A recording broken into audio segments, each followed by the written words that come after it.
WrestleMania 42 plans for Roman Reigns revealed. WWE plans triple threat title match for WrestleMania 42. Rhea Ripley injured. WWE's plan for Brock Lesnar at SummerSlam 2026.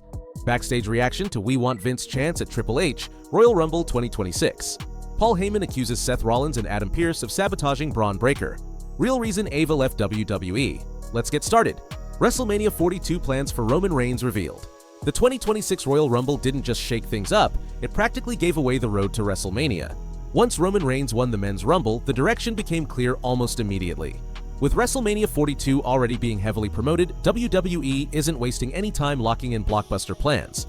According to Dave Meltzer on F4W Online's Daily Update, the current direction for the WrestleMania main event is Roman Reigns vs. CM Punk. If that holds, it's a massive collision years in the making. Reigns and Punk shared the WrestleMania spotlight last year, but that match came with chaos. Seth Rollins turned it into a triple threat. This time, it's personal. One-on-one, no distractions.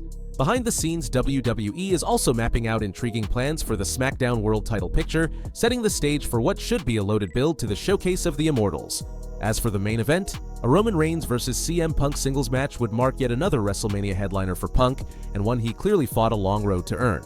So the big question now is simple. If this really is the plan, who walks out of WrestleMania 42 on top? Leave your thoughts down in the comments. WWE plans triple threat title match for WrestleMania 42. WrestleMania 42 has been promoted like a once-in-a-lifetime spectacle, but at the end of the day, promotion means nothing without a loaded match card, and WWE may already be setting up a major title clash that could define the entire weekend. Drew McIntyre sent a loud message at the 2026 Royal Rumble. First, he put Sami Zayn down without hesitation. Then, he made things personal by costing Cody Rhodes in the men's Royal Rumble match. That single moment may have locked Drew's WrestleMania destination in place. Behind the scenes, the direction is becoming clearer. WWE's current plan reportedly has Cody Rhodes stepping into a marquee showdown against Drew McIntyre at WrestleMania 42, but that matchup might not stay one-on-one for long. There's strong indication that Jacob Fatu could be added to the equation, transforming the bout into a triple threat for the World Heavyweight Championship.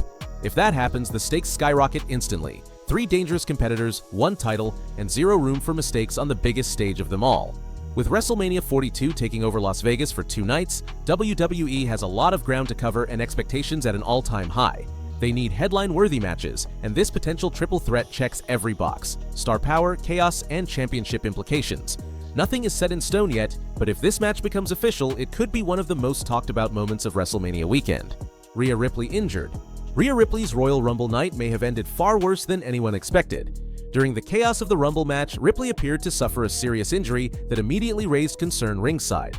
Although she fought her way into the final 5, her night took a painful turn the moment she was eliminated. Raquel Rodriguez tossed Ripley over the top rope, but the landing went horribly wrong. Instead of a clean fall, Ripley came down hard on the edge of the ring apron, slamming her back and collapsing awkwardly to the floor. The pain was instant and obvious. She could be heard screaming as she hit the ground. Referees rushed over the moment it happened. Ripley was visibly struggling, arched over and unable to straighten up as she clutched her back. While the elimination itself was clearly planned, the fall absolutely wasn't. WWE cameras quickly cut away, a sign that something had gone off script. Things looked even more serious moments later. Fan footage shows Ripley still down at ringside, unable to stand on her own. Referee Jessica Carr eventually helped her to her feet and guided her toward the medical area near the commentary table. Ripley was hunched over, barely able to walk without assistance. In the video, she even struggles to acknowledge fans, grimacing as she reaches back to support her lower back, clearly in rough shape. As of now, there's no official update on her condition, but all signs point to a legitimate injury. More information is expected soon. WWE's plan for Brock Lesnar at SummerSlam 2026. The 2026 Royal Rumble in Saudi Arabia delivered plenty of chaos, and yes, Brock Lesnar made his presence felt. But despite the shock return, the Beast didn't walk out as the Rumble winner. After the event, attention quickly shifted to what's next. With SummerSlam set to take place in Minnesota, fans began asking the obvious question: was WWE planning something major for Brock on his home turf? That question came up during a Fightful Select Q&A, and the response was telling. Sean Ross Sapp revealed that within WWE, the belief was Brock Lesnar had been planned for SummerSlam since the beginning of the year. Creative details weren't finalized, but his name was already penciled in. Sapp also noted that while there's been speculation, it's unclear if WWE would connect this to any sort of retirement-style storyline. Even so, Brock being attached to SummerSlam feels very on brand for WWE. It's one of their biggest events of the year, and historically, that's exactly where Lesnar has been used, on the biggest stages, in the biggest matches, with the biggest spotlight. Looking ahead, there may be even more to unpack. Lesnar's brief interaction with Obafemi during the Royal Rumble didn't come off as accidental. It could be WWE quietly testing the waters for a future clash, possibly one that plays into the company's long-term vision. With WrestleMania 42 still down the road, nothing is set in stone. But one thing is clear, Brock Lesnar is still very much in the mix, and WWE isn't done making him feel important just yet. Backstage reaction to We Want Vince chants at Triple H, Royal Rumble 2026. Triple H got an unfiltered response in Saudi Arabia, and WWE couldn't ignore how loud it was. After the 2026 Royal Rumble went off the air, the crowd erupted with chants of "We want Vince" and "You effed up," turning the post-show segment into an uncomfortable moment for WWE's chief content officer. It was raw, it was public, and it was impossible to miss. Yet, behind the scenes, absolute silence. Triple H never addressed the chants on the broadcast, and according to Sean Ross Sapp during a Fightful Select Q&A, there hasn't been much reaction internally either. WWE officials reportedly aren't shaken, and more importantly, they aren't changing course. Sapp made it clear Vince McMahon isn't coming back, and if he did, creative would be far worse. He also noted that Triple H avoiding a traditional media scrum may have backfired, because instead of tough questions, he walked straight into a hostile crowd. This isn't new territory. Since WWE locked in its post-show format at SummerSlam 2025, these moments have become part of the landscape. The backlash hit hard again after John Cena's retirement match on the December 13, 2025 episode of Saturday Night's Main Event, when chants of AEW and "You effed up" echoed through the arena once the cameras stopped rolling. And still, no panic. Sources say WWE has no plans to pull Triple H from post-show appearances or rethink the format altogether. The company appears content letting the noise happen without reacting to it. Even with Vince McMahon gone since his January 2024 resignation amid serious lawsuits, his name continues to surface in crowd chants. But from WWE's perspective, that noise isn't worth responding to. They're standing firm. Paul Heyman accuses Seth Rollins and Adam Pearce of sabotaging Bron Breakker.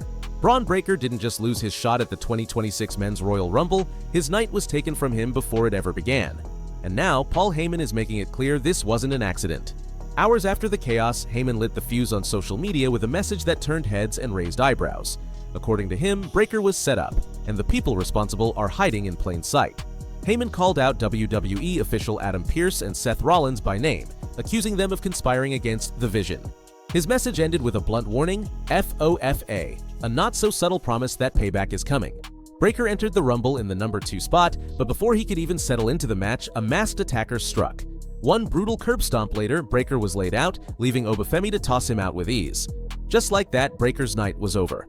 Fans immediately began connecting dots, especially with the attack mirroring past masked angles tied to Rollins. Now, with Heyman publicly fueling the fire, this feels less like random chaos and more like a calculated hit. What started as a shocking elimination has turned into a power play, and if Heyman's words are any indication, this story is far from finished. Are Seth Rollins and Adam Pearce really pulling strings behind the scenes? Leave your thoughts down in the comments. Real reason Ava left WWE. Ava's sudden WWE exit left fans confused, especially since she was still active in a major NXT storyline, but the truth is a lot simpler than people expected. Nobody pushed her out. Ava simply didn't want to continue. On February 1st, 2026, Dave Meltzer revealed on Wrestling Observer Radio that Ava's departure was 100% her call. It wasn't a release, and it wasn't creative. Meltzer said everyone he spoke to told the same story. Ava chose to walk away because she no longer felt the need to continue in wrestling. With her family owning a studio and a clear path outside the ring, she wasn't chasing a WWE career for survival or legacy. There's been quiet speculation that her girlfriend, Tatiana Dumas, who was reportedly let go by WWE weeks earlier, may have played a role. Meltzer addressed that rumor but made it clear there's no confirmation. WWE never announced Dumas' release, and no one has definitively linked the two situations. What really caught fans off guard is how abruptly it happened. Ava had just appeared on NXT, and there was zero on-screen indication she was about to leave. Brian Alvarez pointed out that nothing on the show suggested her exit was coming, reinforcing how last-minute the decision felt. Meltzer emphasized one key detail. WWE had no intention of cutting her. This wasn't a company move, it was Ava deciding she was done. Ava, real name Simone Johnson, officially announced her departure on January 30th, confirming that the January 27th episode of NXT was her final appearance. WWE has since moved her profile to the alumni section of its website. At just 24 years old, Ava leaves behind a historic resume as WWE's youngest ever general manager and a fourth-generation wrestler. Whether this is a permanent goodbye or just a pause remains unknown, but one thing is clear, she left on her own terms.